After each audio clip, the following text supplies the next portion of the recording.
nabigeenna wuxuu leeyahay salawaatu rabbi wa salaamu calayhi ramadaanka markuu ka hadlayay fiihi laylatun khayrun min alfi shahrin man xurima khayraha faqad xurim. ninka la qadiyey ma taqaanaa? ninka shaqigee inkaartu ku dhacday ee qatan ma taqaanaa? waa ninka laylatulqadri khayrkeeda laga qadiyey waayo. sidaas daraaddeed ayaa nebigu sal alla alay wasalam dadaalkaas siyaadada u bixin jiray si uu habeenkaa u helo oo uu u haleelo oo uga faa'iidaysto salawaatu rabbi wasalaamu calayhi. ummaddiisana waa u jideeyey in dadaalkaa ay kaga dayato nebiga sal alla alay wasalam. riwaayada kale saxiixaynka ku timid min xadiidi caaisha waxay leedahay umulmu'miniin caaisha radi allahu tacaala canhumaa, tobanka bisha ramadaan u dambaysa markay soo galaan nebi moxamed salawaatu rabbi wasalaamu calayhi wuxuu samayn jiray 3 arrimood. hal xadiid bay ku keentay.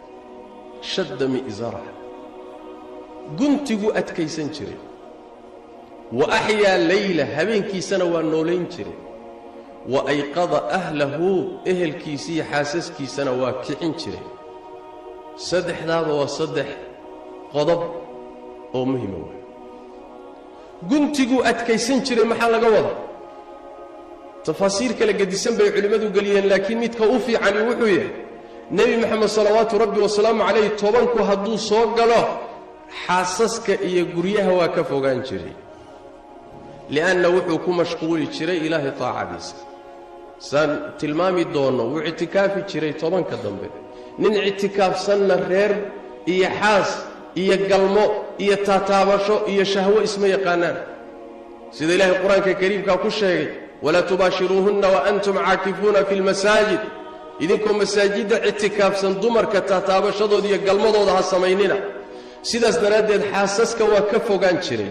le'anna waxa weeye inta hawsha uu qabanayo salawaatu rabbi wasalaamu calayh, xaajadiisa uu gudanayo iyo intuu ka qabaysanayo, intaa yarta abuu diidayaa inay ka lunto salawaatu rabbi wasalaamuhu calayh. saas daraaddeed waa ka fogaan jiray xaasaska, masaajiddu u gu'i jiray iyo ictikaafkooda.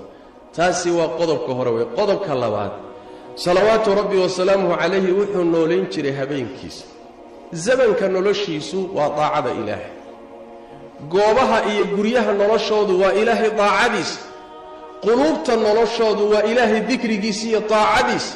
meel dikriga ilaahay laga waayey waa meyit, wakhti laga waayey, makaan laga waayey, qalbi laga waayey, af laga waayey, nolol laga waayey, waa nolol dhimatay waaye. sidaas daraaddeed nebi moxamed salawaatu rabbi wasalaamu calayhi habeenkiisa waa noolayn jiray. muxuu ku noolayn jiray? ilaahay taacadiisa.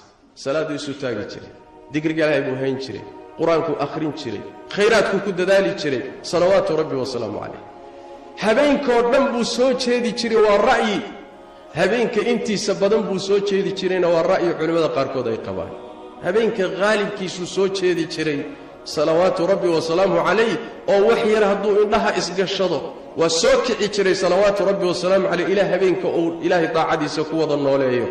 nebi moxamed salawaatu rabbi wasalaamu calayhi markuu sidaas samaynayo, qad gufira lahu maa taqadama min denbihi wamaa ta'ahar binasi alqur'aan.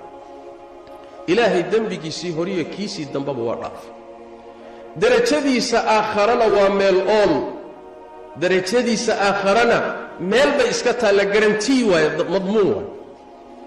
muxuu sidaa u samaynaya? dadaalkaa u samaynaya. afalaa akuunu cabdan shakuuran waaye. haddii ilaahay intaa i siiyey miyaan isdhigani? soo inaan ka shukriye ma ah. shukriga cibaadadaa wuxuu keenayaa inaad cibaadada sii badsato ood ilaahay tabaaraka wa tacaala daacadiisa sii siyaadiso. innagaa laynoo jidaynayaa oo nebigu ina barayaa salawaatu rabbi wasalaamu calayh, tobanka dambe hadday soo gasho fadhiga ka kaca, tartama oo khayrka ku dadaala salawaatu rabbi wasalaamu calayh. waxaa kaloo nebigeennu qodobka saddexaad uu samayn jiray uu yahay ayqada ahlah. reerkiisa waa toosin jiray, hurdaduu ka kicin jiray. le'anna ilaahay baa qur-aanka kariimka ku amray, wa'mur ahlaka bisalaat. ehelkaaga xaasaskaaga amar, salaadda amar. wastabir calayha, kuna sabir baa layidhi. ku sabir. annagaa ku irsaaqayna. irsaaqdaadu annaga korkanagay saaran tahay. laakiin xilka ku saarani waxa weeye ehelkaaga inaad salaadda amarto, arrintaana korkeeda aad ku sabirto. wixii risiqa annaga noo daawa, annagaa bixinayna. ilaahay tabaaraka wa tacala addoommada risiqooda isagaa kafaalo qaada. nabi maxamed baa sidaa lagu leeyahay salawaatu rabbi wasalaamu calayh asagoo amarkaa rabbigii fulinayo ehelkiisa kicin jiray kama fi saxiix rasuulku salawaatu rabbi wasalaamu calayh habeenkii xilli dambe intuu guureeyo oo uu tago guriga gabadhiisa faatima iyo inaadeerkii cali ibn abi aalib radiyallahu ta'ala anhuma gurigoodii iyagoo hurda intuu ku gargaraaco ayuu wuxuu dhihi jiray war miyaydaan istaagaynin oo tukanayn war maad kacdaan oo tukataan buu dhihi jiray nabigu salawaatu rabbi wasalaamu calayh taasaa nabigu ka duulaya sallallahu alayhi wasallam laana meesha waxaa ku qarsoon sir baa ku qarsoono dadka ehelka ah ee khayrka isu kaashanaya is-amrayaay naxariis ilaahi baa ku soo degta wuxuu nabigeenu leeyahay salawaatu rabbi wasalaamu calayh allah u naxariisto nin habeenka qaar ka mida istaagay oo tukaday kadibna reerkiisa kiciyey oo ay tukatay hadday kici weydana biyo ku saydha say uga kacdo hurdada allah u naxariisto haweenay xaas habeenka qaar ka mida istaagtay oo tukatay kadibna ninkeeda kicisa oo uu tukaday hadduu kici waayana biyo ku saydhay allah u naxariisto waa qoys iskaashanaya waay midka caajisaa la kicinaya ka nashaadka hayaa kicinaya khayr baa laysu kaashanayaa allah tabaaraka wa tacaala amarkiisaa la fulinaya watacaawanuu cala albiri waataqwa sidaas daraaddeed ehelkaagu naar inay ka badbaadaan jannada galaan khayraadkan degaya tobankan dambe saami fiican ka qaataan adduunkaad la jeceshahay aakhara la jeclow haddii maanta layna dhihi lahaa yaa tobankan dambe ruuxii soo jeedaayey ruuxiiba waxaa la siinayaa 83 sano soo socota wixii ku filaan lahaa oo